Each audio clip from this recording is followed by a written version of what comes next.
Is that the shining carpet in the background? It is. I've got The Shining here, and I've got Batman, and then David Lynch over here. Nice. It's a very film themed room. Yes, I love that. Well, yes. So thanks very much for coming on the Film Frequency, Martine. So I'm just going to ask you a few questions. The first question is kind of just to introduce yourself and what you love about cinema, really. Yeah, okay. So my name is Martina Anderson, and what I love the most about cinema is music and also how it makes you feel. Like every time, I feel like every time you go into a movie theater, everyone has a different expectation. And then when you walk out, you either feel like you're on top of the world or you're disappointed, but it's all subjective. And I just love to hear what people feel after they've seen a movie. Yeah, I totally agree. Totally agree. So today we're going to be talking about Ari Aster's Midsummer. It's obviously Midsummer today, 21st of June. I just rewatched the director's cut of it. I hadn't actually seen the director's cut before, and it has about half an hour of extra footage. But yeah, still love it as much as I did the first time round. But today we're more focusing on what you think of the film. And so, what was your first thoughts when you watched Midsummer? Oh, well, first of all, I haven't seen the director's cut actually, so I need to see that. But my first thought when I watched it, because I didn't know anything about Midsommar, I just saw the trailer and I was really intrigued by Florence. And I was just thinking, what the F was this? What did I just watch? The theater screening room that we saw it in was very small, and I think there was just like me and two other people. I saw it alone, and it was just a really weird experience. I was really confused from start to finish. I didn't understand the depth of it until I saw like movie reviews and stuff. But yeah, my first thought was just, what is this? Yeah, I totally agree. Totally agree. Just as a wee interjection, my dog is crunching on a bone behind me, so if you can hear Oh, those noises, that's him down there crunching away okay. on the loudest bone possible, unfortunately. So, but it'll keep him quiet, so that's the main thing. Okay, okay, yeah. um, so yeah, next up, yeah, what is it exactly about Midsummer that you liked, and was there anything that you didn't like about it? What I really like is just how symbolic it is. And I've been watching these video essays. There's one called Acolytes of Horror, a YouTube channel, and he's talking about how the movie brainwashes you, and it also brainwashes Danny because I think every journey or like Danny's journey begins in the same place as any other brainwashing story, and it's loneliness. And when you're very lonely, it's very easy to get like for someone who wants to brainwash you to get you under their skin, or to get under your skin. And you obviously know from the beginning of the film that the Horga are bad people. Like you're supposed to watch out for them because you know that it's a horror film.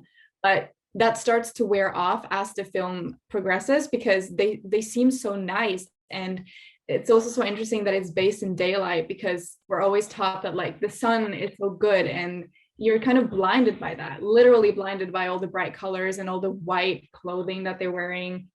And yeah, so I really like that. And what I didn't like, I don't know, it was just the first time I saw it. There was a lot of stuff that I didn't like because I didn't understand it. And I was just thinking like, what on earth is this filmmaking? But then I obviously started to study it and watch it. I think I've seen it 6 times now. And yeah, there's just so much.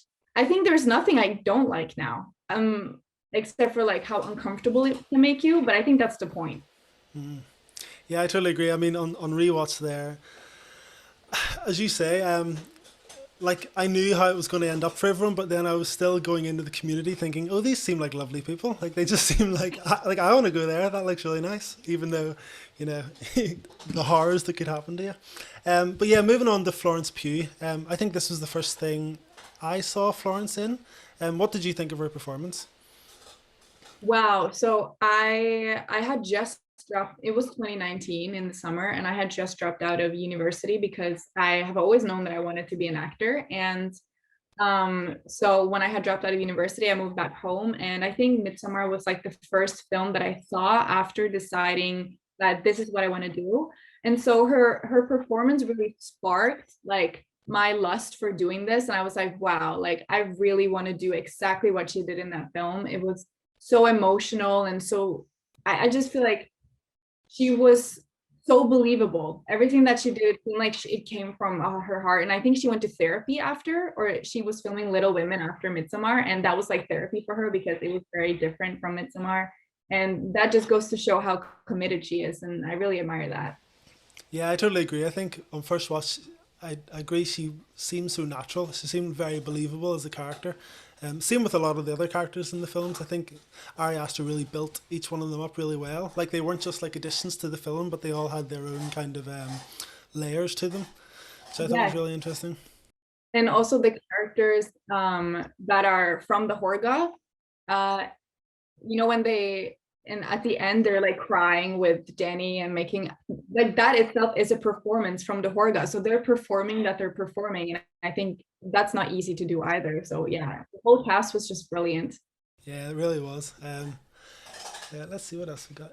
Yeah, so the next question was actually from Mark. He wanted me to ask you this, but does living in Scandinavia add an extra element of fear to watching Midsummer?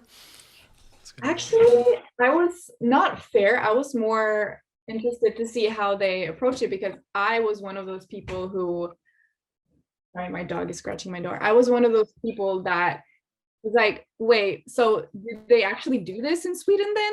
Like, is this real? I didn't know that it wasn't real. I was like, wow, so it really is a cult. But then I found out that it isn't real. That's not how they celebrate it. But I think it was more like I want to scare other people into thinking it's real. Be like, oh yeah, we totally do this in Scandinavia. So not fair for me, but I like to kind of show people Midsommar and be like, yeah, this is how it is here. You should spare us. Yeah, because I read that a lot of when a lot of the Swedish audience watched it, they just saw it as kind of like a black comedy. It was just kind of funny, you know. It was, it obviously wasn't quite real. It's the same with films here. A lot of our horror films are like dark comedies more than like out and out horror because I think it's more. I think we find it easier to kind of make fun of horror with our kind of culture here rather than make it like really scary. Which I would love to see Yeah. like a proper horror film done in Ireland, but maybe one of these days. Yeah, maybe Ari Aster can do it. Yeah, that would be good. So, what exactly scared you about the film? Because I think I was chatting with one of our other hosts, Ross. He's based in Norway as well, and he actually said that he hasn't watched the film and he doesn't want to watch the film because he thinks it will scare him too much. Which I was like, you have to give it a go anyway. Because, yeah, what do you think? Do you think it's really that scary? No, I don't think it's scary at all. It's more uncomfortable. And I think that's the thing about him doing it in daylight because you're not supposed to be scared of the sun, but it makes you more uncomfortable. Like this can happen. And also in Scandinavia or in Norway or Sweden, in the summer the sun never sets. It's just there, or not that even that it's the sun, but it's just it never gets dark. And that can, when he makes a horror film like this, you obviously get scared of that as well. So I don't think I'm scared. I'm more intrigued. It's like, wow, I love that it's a horror film that is based in daylight because that's a really controversial thing to do, I think. But he just did it so well. I hope I answered the question though. I feel like it just, yeah. Yeah, no, that's perfect. That's perfect. I totally agree. I think yeah, it's more like the terror element of it. Like it really makes you think it's believable. And even watching it the second time, I thought maybe I'd be able to pick up on a lot of stuff and maybe just see behind the curtain a bit more. But I was completely engrossed back into the story. I think. Um, Yeah. is there a particular scene in the film which is your favorite? Yes, when so like obviously in the beginning you see that Florence loses her family and it's a really traumatic thing that happens. And you can really tell that every time someone mentions family, she's really triggered and she easily falls to pieces. And then in one scene, they had just done brooms and they're all sitting in the grass.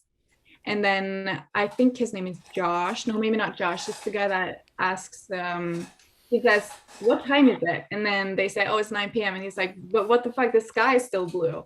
And then they just keep on talking and you see Florence like looking around.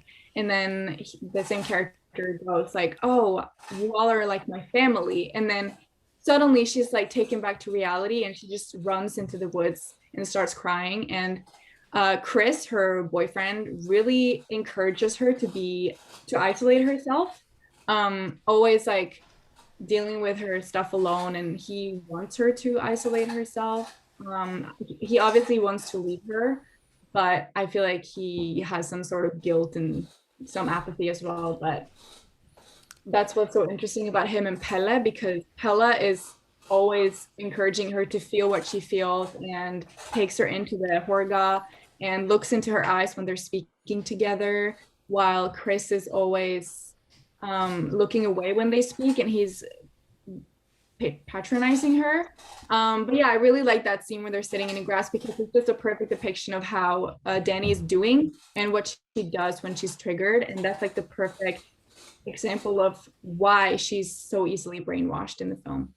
Yeah, no, I totally agree. I think personally, I come from a film studies background, and I love that opening scene where the camera kind of moves through the house and you see what's happened to her parents. It's so horrific, but it's like really good filmmaking. And then it like zooms in and it shows you the sister on the floor, but then it goes into the email where she had obviously sent back to her sister, to see how she was doing. Yeah, It was just so horrific, but yeah, really powerful. Um, it is powerful. yeah. Have you seen director Ari Aster's Hereditary, his other film? Yes, And I what did have you seen think it. of it? Yeah, I saw that film, I think before the day before seeing Midsommar, because I felt like I had to see his first film to just prepare myself for what he's like. And I saw that movie in my bed at night alone in the house, and it was such an awful experience. Like that was real horror. And what's so great about Ari is that he makes you think that you can predict what's going to happen, but then he does the complete opposite. Like when Tony Collette is standing on the roof and looking at her son, and then you think that she's going to jump scare us, but she never does. She's just standing there. And also when he has all of those spider, or maybe not spiders, but like flies on his face, so many bugs, and it was just really uncomfortable. And then the whole like his sister loses her head, and yeah, it was a really different take on horror, and I was really impressed because I love horror, but I feel like every time I say that I like horror, people think I mean like Cabin in the Woods, those bad films. But that's what I like about horror, like the death you can take it. Yeah, I totally agree. I think I've only ever seen Hereditary the once, so I definitely need to rewatch it. But I think that scene, I think it's a solid like 20 minutes of the film of them dealing with the sister's death. And it was so like prolonged in the movie. I'd never like sat with the scene so much or sat with emotions. Normally in a film it would maybe move on, or it would quickly move on, but it just it felt like you were there with them, I think. Yeah. Yeah, so he definitely does that very strong. I'm scared now to what he's gonna do next. So that's my next question. Oh no, that was my last question. My next question is: other than Midsummer, what other horror films do you like? Get Out. Get Out is amazing. I also like Ready or Not. It's not really horror, but it's just it kind of goes in within that genre. I love The Shining. It. I also really like Doctor Sleep, but I don't feel like anyone is talking about that film. But I really like that one. And I also like The Walking Dead. It's not really horror, but it gives you it's such a nostalgia for me, and it does make you scared, especially when I was like 13. That's when I started watching it, and I was just like, this is perfect. This is exactly what I want. No, I'm the same. I love all of those. I think Doctor Sleep is I really enjoy it as like a sequel to The Shining. I think a lot of people didn't like it. That they like a rehash that bring back the same story. But I thought it was a great film. It's quite. I haven't read the Yeah, book and yet, like the but remake yeah, of the oh sorry. yeah. No, no, I totally agree. Walking Dead as well is one that I think I'm one of the few people I know who's still watching it. I'm one Yeah, I season. I'm started one season rewatching it behind. now. Yeah. Oh yeah. No, I stopped after season 5 because I was like, oh no, this sucks. And I didn't find the seasons anywhere. But now I've started rewatching it, and yeah, I love it. It's such a great show, it really is. So yeah, my last question is: what type of horror film would you like to see Ari Aster or possibly Florence Pugh do next? Oh my God, I would actually like to be in an Ari Aster film. It would be so, so incredible and such a nice experience. I feel like he has a really good set. Like everyone's just vibing with each other, and he's a really good storyteller as well. But I would love to see like more horror based in Scandinavia, like Daylight. And yeah, I would love to do, or love for him to do another one with Florence, just a completely different story and a completely different character. And also, yeah, Florence does well in horror. I don't know if she likes it, but she really does that really well. She tells the story beautifully too. No, I totally agree. I totally agree. That's all my questions for you. Thank you so much. Thank Thank you so much you. for coming on. That was brilliant. Thank you so much. Those questions, those answers were fantastic. I loved them. Thank you. I'm glad I can just go on talking and talking, but yeah.